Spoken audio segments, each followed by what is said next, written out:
Death has a design that runs deeper than we even know. In the Final Destination movie franchise, there has technically only been 2 survivors, Kimberly Corman and Thomas Burke, both from the sequel. That is, unless you count their off-screen deaths, that is only ever featured in the DVD extras of the 3rd film. We'll talk about that a little later on in this video, though. If Kimberly and Thomas are still alive, still out there in this big ol' universe, could they be showing up in the new film Final Destination Bloodlines that arrives on May 16th?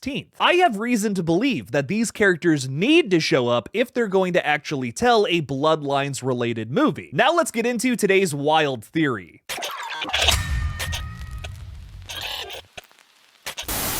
Hey everybody, I'm KillJoy Jake, and I'm growing my hair out right now, and I'm making it your problem. You gotta look at this for the rest of the video. I think Final Destination 2 might be my favorite film in this entire franchise, that currently has 5 movies going on 6 soon. A new trailer for Bloodlines drops tomorrow, and you know your boy's gonna be covering it. Despite the sequel's memorable opening scene that has made every highway driver terrified to stay behind a log truck for too long, it's also a notable film for featuring the only 2 living survivors of Death's hit list. Like I said barely a minute ago now, those characters are Kimberly Corman and Officer Thomas Burke. They were seen alive at the end of that sequel, and technically we've never seen them in any other franchise continuations, unless you want to count a very small detail from the DVD extras of the 3rd film. Specifically featured in the Choose Their Fates special feature on the Thrill Ride DVD edition of the 3rd movie, a newspaper article explains that the 2 characters die 5 years after the events of Final Destination 2. They crossed paths by coincidence at a hardware store where a blue Camaro crashed into the storefront. Fun fact, it's the same Camaro once owned by an Evan Lewis, one of the first characters to die in Final Destination 2. Pull over!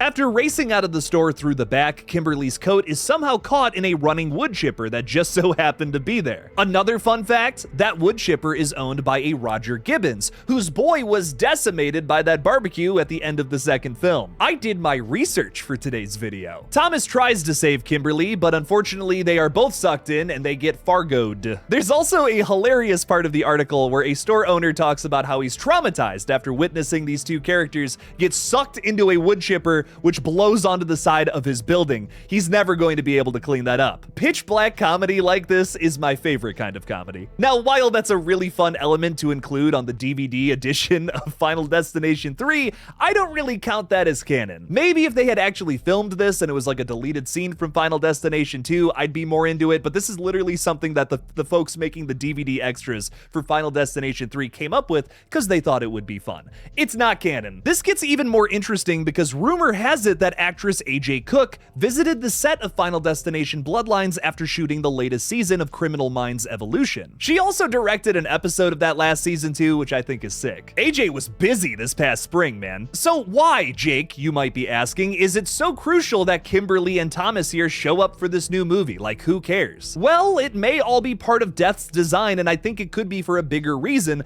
than just fan service of seeing characters from the past. Let me explain. The Final Destination franchise is actually more than just 5 movies going on 6. There are a ton of novels that detail even more premonitions, with the earliest one going all the way back to 1888 in Victorian-era England. Somebody call up Robert Eggers because we need a film adaptation of this so bad. Getting into it here, a teenage character named Juliet Collins sneaks out of her house one night to attend a seance. She meets with medium Madame Adrian and the other 6 people attending that night at the Mornington Crescent Street house. As soon as the seance commences, Juliet has a vision of the entire house catching fire and incinerating everyone inside. Real quick insert here, there's another novel in this Final Destination book series that details how a ghost visited Juliet and gave her the very first premonition in the entire series. If this video does well, I'll do another upload detailing that lore and how I think it's also going to connect to Final Destination Bloodlines. Let me know if you want to see that video in the comments below. Getting back to the story here, Juliet starts freaking out, which scares the attendees into fleeing, leaving Madame Adrian behind. Once our characters leave the house, the place explodes, killing Adrian and her servants in a terrible fire. You've heard this song and dance before though, so you probably know what happens next. The cheaters of death here meet their ends in extremely really awful ways, some that I really hope are put to the screen one day. One kill involves accidentally ingesting acid, another a quiver of cobras, that is multiple cobras by the way,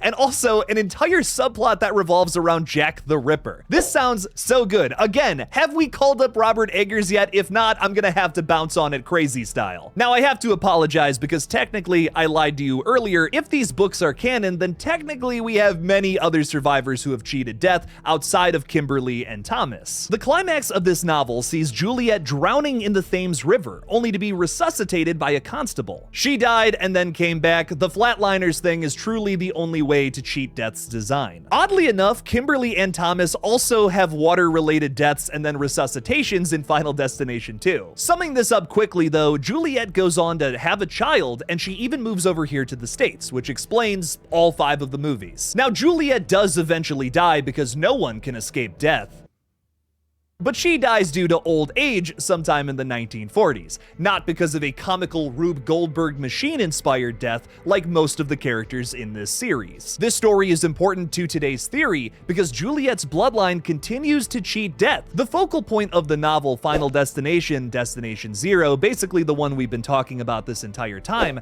actually centers around Patty Fuller, a journalist in 1980s California. Her great-grandmother dealt with Jack the Ripper. I wonder if Patty ever had a run-in with the Night Stalker. Maxine fucking Minx. She too must cheat death after a premonition that she has, and you guessed it, she survives. But only for a finite amount of time. None of us can escape death. She does this by stealing anesthesia from a veterinarian, injects that into... I don't want to say herself, I feel like I'm gonna get in trouble from YouTube here, but essentially, she bleh, and then gets revived. There we go. We cool, YouTube? Yeah? Okay, let's keep going. Finally, that takes us to this new movie that arrives here in May. The film is described as a college student experiencing a recurring nightmare that foretells her family's demise returns home to find the person who can prevent it. If you ask me, this brand new protagonist that we're following in a film that is subtitled Bloodlines is probably lined by blood to both Juliet and Patty here. This seems like an attempt to not only connect all of the film stories together, but also all of the novel stories into one big gigantic family mass death. Personally, I think it's way scarier to just not explain the premonitions. They can just happen to anybody at any time, but it does seem like Final Destination Bloodlines, just based on its subtitle alone, is trying to connect all of these stories together. There's even been a few clues that they're going to use that story of Juliet's house fire within this new film. Rumor has it that those recurring nightmares that this main character will have in the film, likely played by Caitlin Santawana, is going to be some sort of awful house fire that happened a long time ago. That sounds awfully familiar to me. So again, going back to this question, why does Kimberly Corman and Thomas Burke need to return from Final Destination 2 here? Because they may just be a part of the family too. So to sum this up all nice and neat, Juliet Collins cheated death all the way back in the late 1800s. Then she went on to have kids that never should have existed in the first place. Remember, if Juliet died in the fire, none of these children would have existed. Premonitions given to our characters in the franchise are theorized to only happen when many of Juliet's descendants are all in the same place, like Flight 180, the Route 23 crash, the Devil's Flight coaster derailment, the McKinley Speedway disaster, and the North Bay Bridge collapse. And hey, if you want that wood chipper scene from the DVD extras of Final Destination 3 to be canon, technically this still works with that, because this is a coincidence of 2 characters that could potentially be related through some messed up family history, all meeting together in the same place at the same time. That explains the 5-year wait for death. Why else would he wait unless he was trying to be super efficient and just knock them out both at the same time? And what's Death's motivation here? Well, to stabilize the timeline. So as long as people still exist in Juliet's bloodline, these premonitions and mass deaths will continue to happen, which of course means more movies and ticket sales. If you don't like this theory, the studio definitely does. My assumption going into Final Destination Bloodlines is that they're utilizing this idea from the books to build it into a new story for the film franchise. It might not be exactly what I just described to you, but connecting everything through this family tree, in this case specifically, is actually not limiting. This could be a way for the studio to build out a whole new trilogy, or maybe even more movies than just that, in the Final Destination franchise to keep that money train rolling. I mean, even the first Omen dedicated most of its third act towards setting up a new trilogy in a franchise that is nowhere near as popular as Final Destination. Every continuing franchise is trying to do this exact same thing. I would not be shocked if Final Destination was also doing that too. These movies have a history of being wildly successful. So that means that Bloodline will likely follow one of Juliet's descendants, who finds out that she never should have existed in the first place. Ugh, that's heavy, man. This could also explain William Bloodworth's return to the series here as well, a character who definitely knows a thing or two about what I'm talking about. He could serve as the vessel to explain all of this to our brand new protagonist. Personally, I think it would be way easier if Final Destination Bloodlines were to just say, hey, premonitions can happen to anyone at any time. But I think this is the studio wanting to make audiences want more from these established characters, hence the family connection. You guys know I'm not really crazy about that though. I like what The Evil Dead is doing these little pocket stories about new characters facing off whatever evil is in your franchise. In Final Destination, it's all of the outlandish crazy kills that happens after a premonition and a cheating of death. In Evil Dead, it's finding the Necronomicon just somewhere around. I think franchises need to get away from the familial connection thing.